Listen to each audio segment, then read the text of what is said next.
Pada tanggal 17 Agustus 1945, pukul 10, bertempat di Jalan Pegangsaan Timur 56 Jakarta, Bung Karno dan Bung Hatta atas nama bangsa Indonesia memproklamasikan kemerdekaan Indonesia. Proklamasi. Kami, bangsa Indonesia, dengan ini menyatakan kemerdekaan Indonesia. Hal-hal yang mengenai pemindahan kekuasaan dan lain-lain diselenggarakan dengan cara saksama dan dalam tempo yang sesingkat-singkatnya. Jakarta, 17 Agustus 1945, atas nama bangsa Indonesia, Soekarno, Hatta.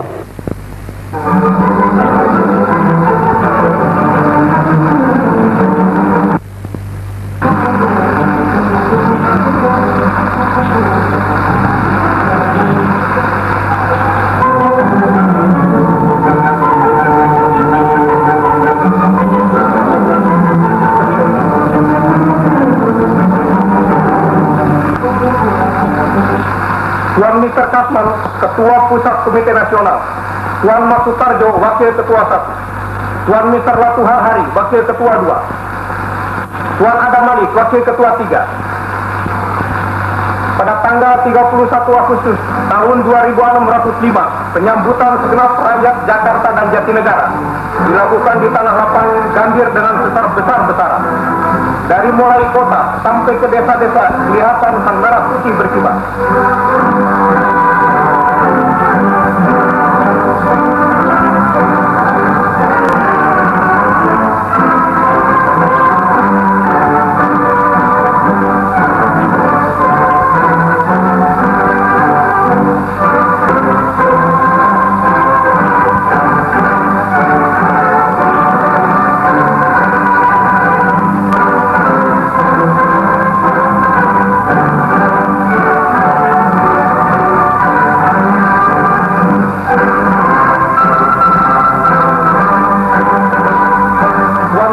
Kepala Daerah Kota Jakarta menyambut hari gembira untuk mendirikan Komite Nasional Pusat dan Komite Nasional di daerah-daerah, mendirikan Partai Nasional di pusat dan di daerah, mengadakan Badan Keamanan Rakyat, mengadakan Pon Kemerdekaan, dan pengumuman dari Tuan Mr. Ali Sastramijoyo.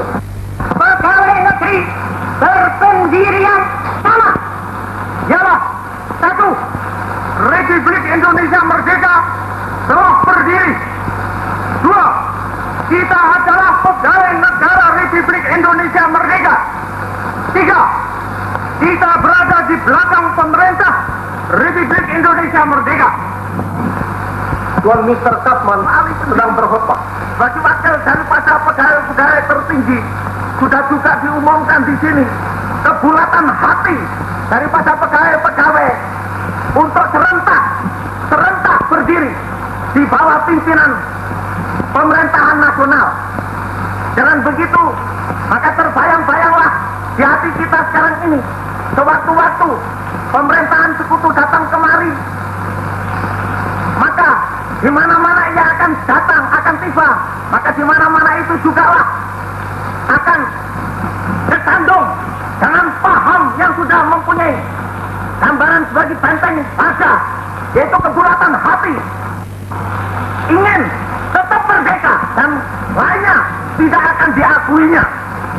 Bulat-bulat ini, kesetiaan yang semacam ini sudah tentu akan mengokohkan persatuan yang erat antara kita kesemuanya menghadapi keadaan-keadaan yang mungkin terjadi.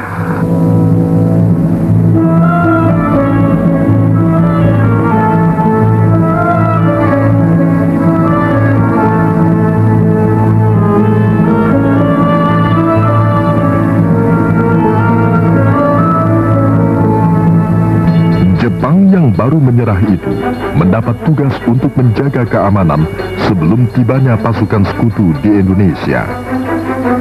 Untuk itu, Kempetai yang sangat kejam sewaktu pendudukannya terhadap rakyat kita mempergunakan kesempatan untuk menekan kemerdekaan kita dengan mengerahkan barisan mobil berlapis baja untuk menghalau dan mengusir massa rakyat, namun tidaklah berhasil.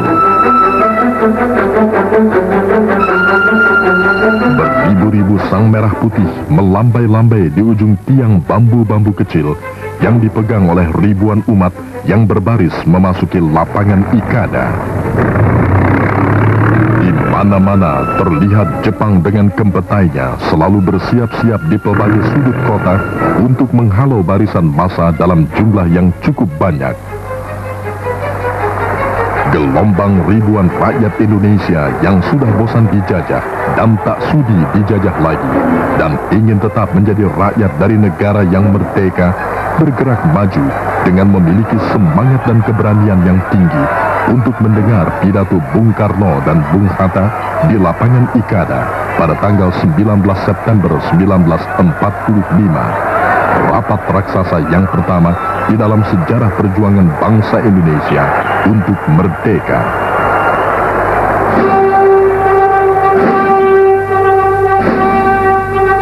Para Menteri Kabinet RI pertama terlihat mulai berdatangan satu persatu untuk menghadiri rapat kabinet. Kabinet Presidentil mengadakan rapat kabinet yang kedua untuk membicarakan pendaratan pasukan Inggris divisi ke-23 pada tanggal 9 Oktober 1945.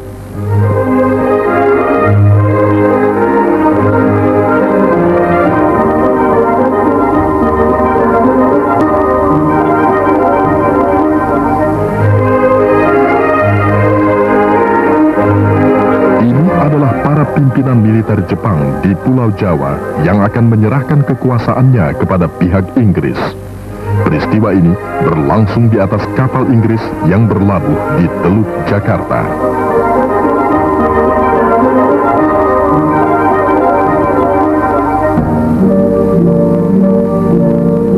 Ini adalah surat perintah dari Mountbatten sebagai pimpinan komando sekutu tertinggi untuk wilayah Asia dan berperan penuh atas pendaratan Inggris di Pulau Jawa.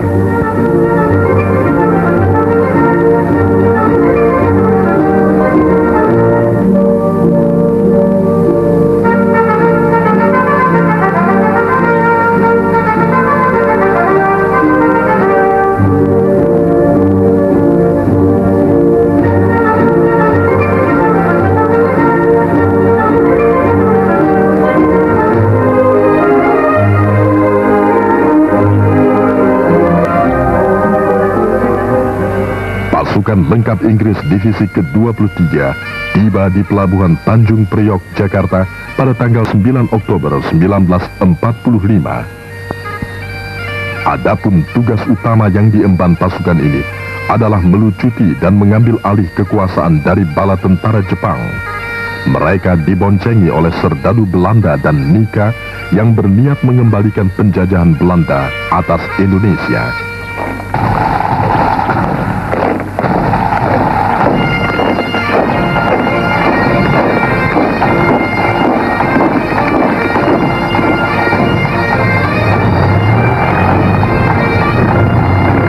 Dan ini, pasukan serdadu Belanda dan Nika yang datang bernaung di bawah bendera sekutu. Mereka dipimpin oleh Kolonel Spoor, yang kemudian menjadi Panglima pasukan Belanda di Indonesia dengan pangkat Letnan Jenderal. Ini adalah upacara penyerahan kekuasaan dari pihak Jepang kepada pihak Inggris yang ditandai dengan penyerahan senjata samurai oleh setiap perwira tinggi Jepang. Penyerahan ini disaksikan oleh beberapa pejabat militer tinggi Inggris untuk Asia Tenggara dan Indonesia.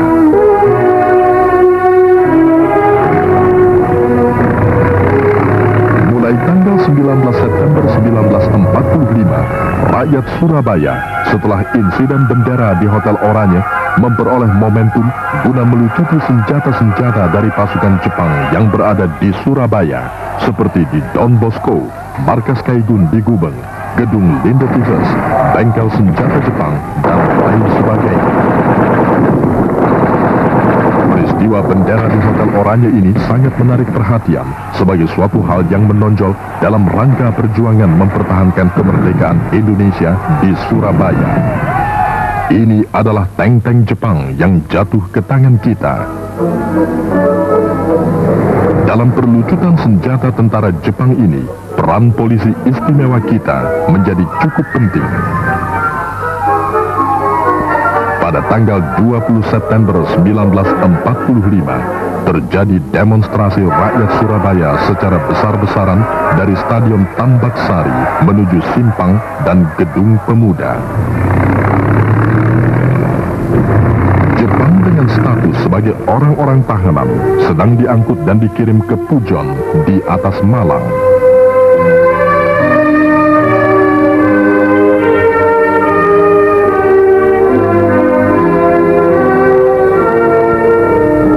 Inilah satu brigade pasukan Inggris diberangkatkan dari Kalkuta menuju Surabaya.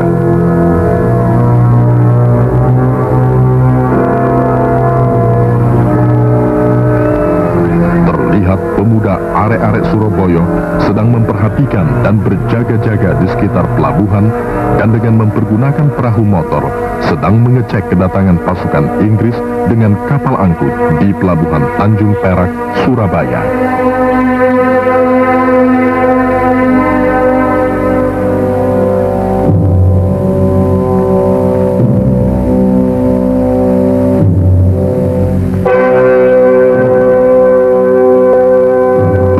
Pasukan Inggris Brigade ke-49 berlangsung pada tanggal 25 Oktober 1945 di bawah pimpinan Brigadir Jenderal Malaby.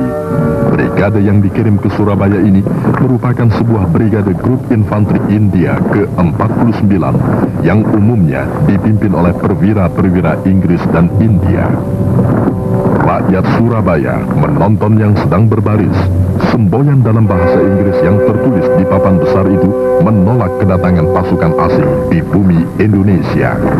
Pimpinan pasukan Inggris di Pulau Jawa sedang melaksanakan briefing dengan pasukan Inggris di Surabaya.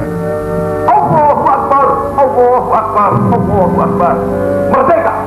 Bung Tomo mencela pasukan lebih dengan terang-terangan mengambil dan merampas hak kedaulatan bangsa Indonesia dengan menyerobot gedung RRI di Simpang, Surabaya, gedung Internasio, Rumah Sakit Darmo, kantor besar kereta api, dan lain-lain tempat milik Republik Indonesia di Surabaya. Rakyat Surabaya dengan segala kemampuan dan kekuatan yang ada membela kedaulatan kita yang dilanggar, dan terjadilah tembak-menembak dengan pasukan Inggris. Akibat dari tindakan semena-mena dari Malaby ini, maka kemarahan rakyat Surabaya semakin menjadi, dan akhirnya terjadilah pengerusakan dan pembakaran terhadap gedung RRI di daerah Simpang. Satu peleton pasukan Inggris habis ditelan api.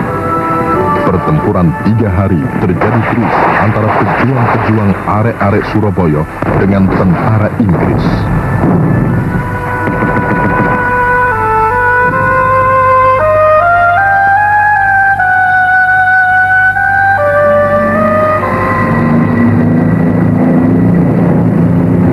Presiden Soekarno dan Wakil Presiden Muhammad Hatta didatangkan oleh Inggris ke Surabaya untuk menghentikan tembak-menembak dengan arek-arek Surabaya.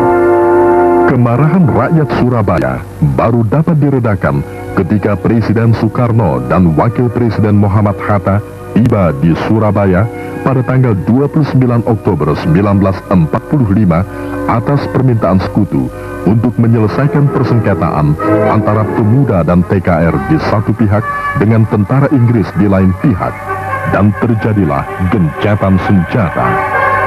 Setelah berlangsungnya perundingan di Surabaya, terlihatlah suasana tenang di kota Surabaya dari atas, bahkan bendera merah putih tetap berkibar megah.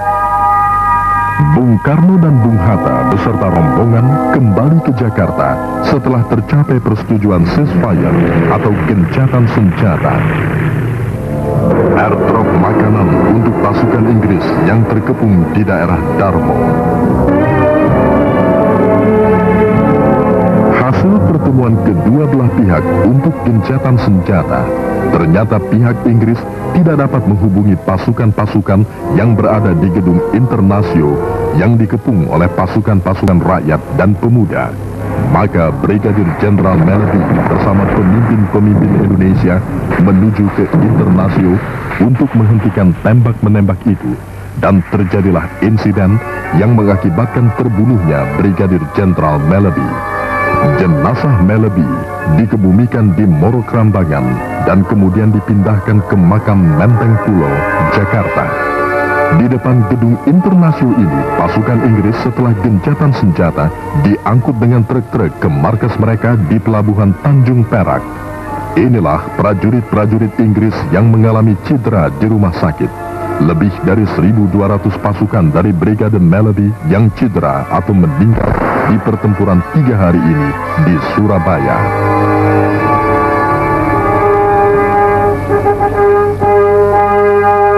Di Moro Krambangan terjadi pemeriksaan barisan yang dilakukan oleh Manser terhadap pasukan induk Inggris yang baru tiba lebih dari 1 divisi di Surabaya pada tanggal 4, 5, dan 6 November 1945. Di pihak Inggris, kelihatannya telah mempersiapkan segi keamanannya dengan mengungsikan semua penduduk sipil barat yang terdiri dari para wanita-wanita dan anak-anak kecil untuk diberangkatkan keluar dari Surabaya pada tanggal 5 November 1945. Dalam perjalanan keluar dari Surabaya, terlihat LST dan kapal-kapal Inggris yang sedang mengangkut pasukannya yang baru untuk memperkuat pertahanannya di Surabaya.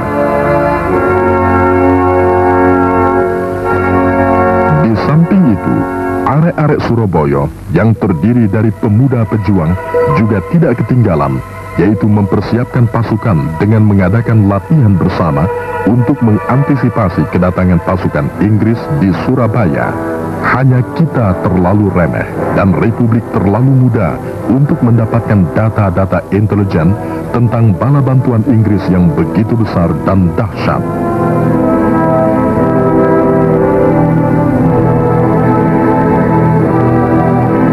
Pada tanggal 6 November 1945, pasukan Inggris dalam pertemuan di Singapura memberangkatkan beberapa pesawat dari Skadron RAF dari Pelabuhan Udara Singapura, Changi, menuju Surabaya melalui Jakarta dan Semarang.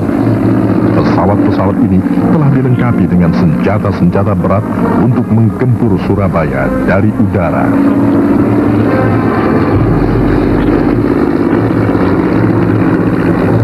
Pelabuhan Tanjung Perak, Surabaya, terlihat pula alat-alat berat seperti tank-tank diturunkan untuk memperkuat armada perang daratnya. Inilah serdadu Belanda dan Nika yang datang memboncengi pasukan sekutu di Surabaya.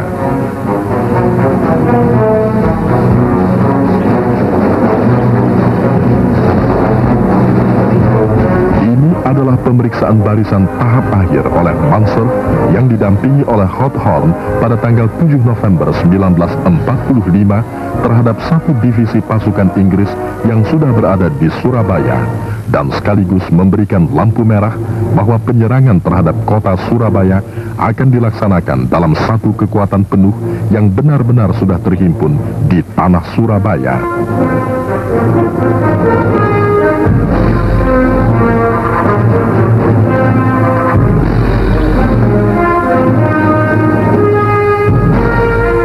Begitupun pemasangan bom-bom pada pesawat tempur telah dipersiapkan secara cermat.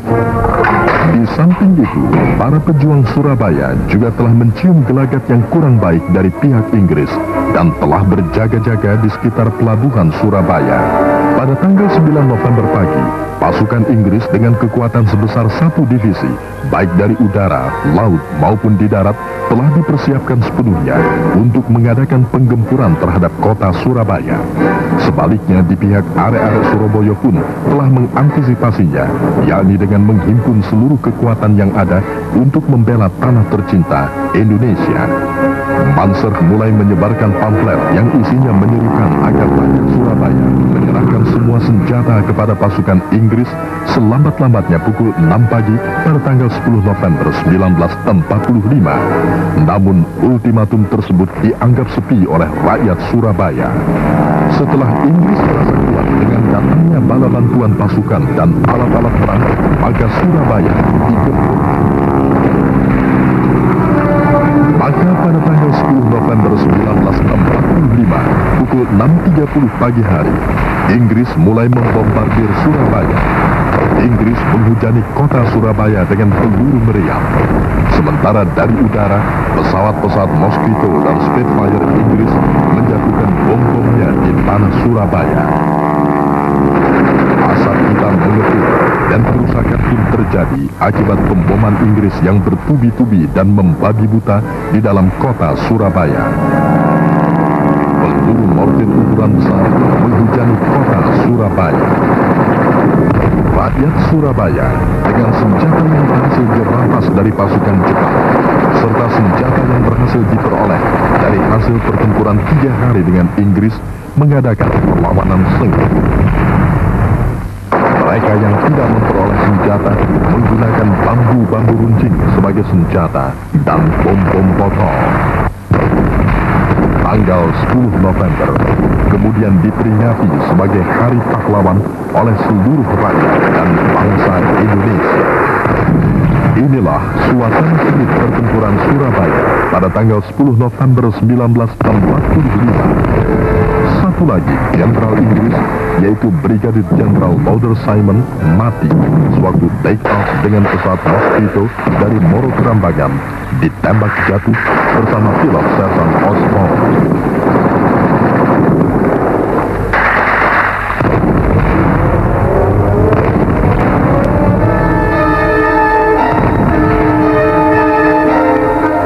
Kendaraan Matis Baja Inggris menjelajahi jalan-jalan memasuki daerah benteng dengan menembaki semua sasaran di segala penjuru, tetapi tertahan di dekat viaduk. Pertempuran sengit berkobar di mana-mana, dari rumah ke rumah, di jalan-jalan, di daerah-daerah seperti Simampir, Samapulo, Sidotopo, Nyamplungan, juga di jalan kereta api viaduk, bahkan kantor gubernur Surabaya, Embong Malang, Keputran, Darmo, dan sekitarnya tidak luput dari arena pertempuran sengit ini. Pertempuran sengit sebagai perlawanan rakyat Surabaya juga terjadi di stasiun kereta api Pasar Turi, markas BPM di Wonokromo, Kebun Binatang, dan Jembatan Wonokromo pada tanggal 2 Desember 1945. Setelah 3 minggu pertempuran, akhirnya Inggris menduduki Wonokromo dan kemudian menyeberang ke Wonosobo. Pada tanggal 12 November 1945, barulah meriam-meriam kita dan ek-ek anti serangan pesawat udara yang kita miliki berfungsi atas bantuan ahli-ahli tembak meriam yang datang dari berbagai pelosok di Jawa ke Surabaya setelah mendengar permintaan Bung Tomo melalui radio. Pertempuran-pertempuran di kantong-kantong pertahanan dalam kota Surabaya antara arek-arek Surabaya melawan pasukan Inggris.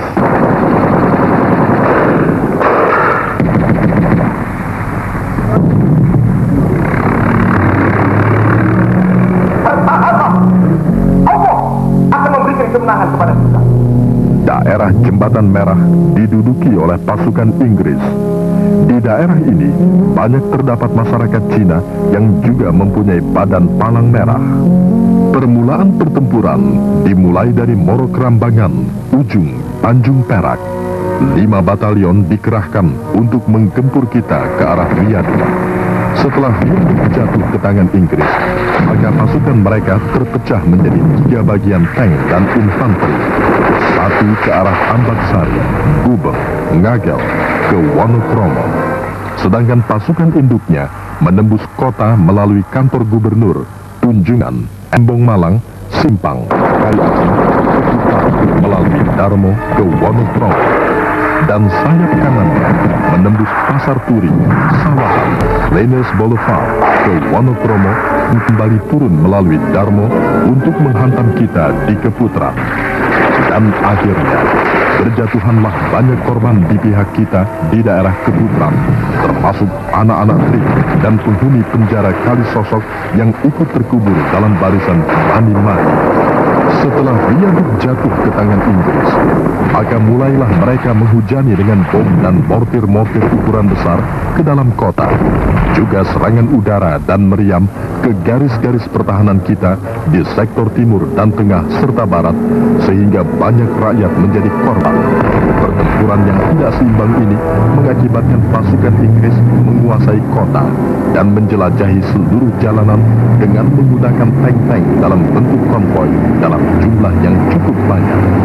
Penggempuran dari udara oleh pasukan Inggris selalu dibalas dengan menggunakan meriam-meriam anti serangan udara ek-ek dengan kaliber 20 dan 40 mm yang dilakukan oleh pejuang-pejuang arek-arek Surabaya.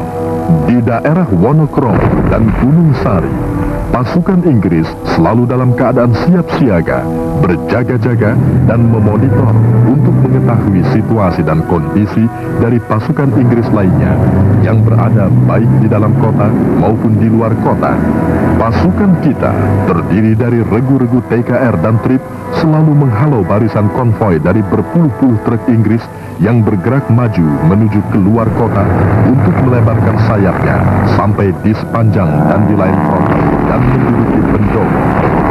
Meriam ek-ek kita tanpa henti-hentinya terus menembaki pesawat-pesawat Inggris yang melintasi kubu pertahanan para pejuang Surabaya, dan beberapa pesawat ditembak jatuh. Barisan konvoi dan berpuluh-puluh truk terlibat dalam aksi pertempuran yang berkobar di daerah Wonocolo. TKR dan para pejuang yang memperoleh beberapa pucuk meriam berat terus mencoba menahan majunya pasukan Inggris.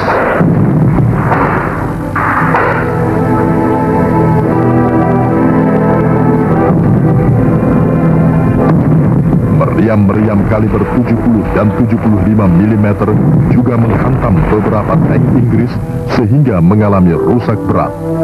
Juga terjadi duel meriam TKR dan artileri Inggris. Peluru meriam kaliber 75 mm kita menghantam satu kapal Inggris yang sedang merapat di Tanjung Perak. Para pejuang serta rakyat Surabaya memiliki semangat berjuang yang tinggi, sehingga secara terus-menerus mengadakan perlawanan terhadap pasukan Inggris yang selalu bergerak maju keluar kota menuju ke Sepanjang dan Kletek dengan menggunakan peralatan-peralatan berat seperti tank-tank Shelton dan meriam Howitzer, diikuti oleh konvoi truk dengan infanterinya.